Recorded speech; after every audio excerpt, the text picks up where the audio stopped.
शनिवार को चुनाव रणनीतिकार और राजनीतिक नेता प्रशांत किशोर ने ऐसा बयान दिया है जिसको लेकर चारों ओर चर्चा हो रही है। खुद के चुनाव लड़ने की संभावना से उन्होंने इनकार कर दिया, लेकिन अपने गृह राज्य बिहार के लिए बेहतर विकल्प बनाने की प्रतिज्ञा दोहराई। जानकारी के मुताबिक पश्चिम चंपारण जिले के मुख्यालय नगर बेतिया में संवाददाता सम्मेलन को संबोधित करते हुए प्रशांत किशोर ने उन पर बयानबाजी करने वालों को जवाब दिया है। प्रशांत किशोर को धंधेबाज कहने वाले जेडीयू के नेताओं पर पलटवार करते हुए उन्होंने कहा कि अपनी पार्टी के शीर्ष नेता और सीएम नीतीश कुमार से पूछना चाहिए कि उन्होंने मुझे 2 साल के लिए अपने निवास पर क्यों रखा था। अपने बयान में जदयू नेताओं ने किशोर पर आरोप लगाया था कि वह धंधेबाज है और उनके पास राजनीतिक कौशल नहीं है। आईपैक के संस्थापक से बार बार पूछा गया कि क्या वह खुद चुनावी मैदान में उतरने की योजना बना रहे हैं, क्या वह चुनाव लड़ना चाहेंगे, तो उन्होंने कहा कि मैं चुनाव क्यों लड़ूंगा, मेरी ऐसी कोई आकांक्षा नहीं है। रविवार को होने वाले पश्चिम चंपारण के जिला सम्मेलन में एक दिन पहले पत्रकारों से बातचीत कर रहे थे और इस सम्मेलन में जनता की राय ली जाएगी, क्या जन स्वराज अभियान को राजनीतिक दल में बदला जाए या नहीं। जाहिर है कि प्रशांत किशोर राज्य की 3500 किलोमीटर लंबी पदयात्रा पर हैं।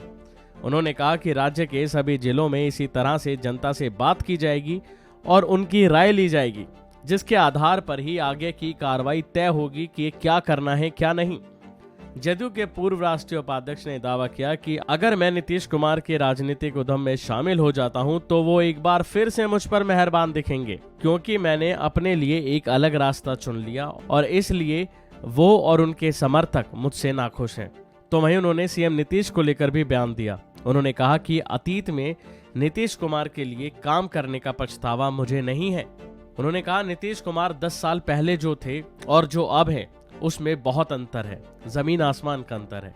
किशोर ने दावा किया कि नीतीश कुमार ने 2014 के लोकसभा चुनाव में अपनी पार्टी की हार की जिम्मेदारी लेते हुए नैतिकता के आधार पर अपनी कुर्सी छोड़ दी थी और अब वो सत्ता में बने रहने के लिए किसी भी तरह का समझौता करने के लिए तैयार हो जाते हैं।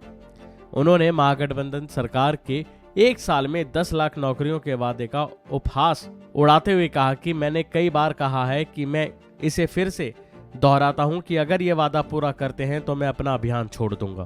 प्रशांत किशोर ने चुटकी भरे अंदाज में कहा कि उन्हें आश्चर्य है हमारे सीएम को यह एहसास क्यों हुआ कि वह 10 लाख नौकरियां प्रदान कर सकते हैं। ऐसा लगता है कि उनके पास कुछ अवतरित हुआ है। बहरहाल बिहार की राजनीति इस समय पूरी चरम सीमा पर है। आरोप प्रत्यारोप का दौर जारी है और ऐसे में देखना होगा कि अगली बड़ी अपडेट क्या आती है। अभी के लिए फिलहाल इतना ही। खबरों में बने रहने के लिए देखते रहिए वन इंडिया हिंदी।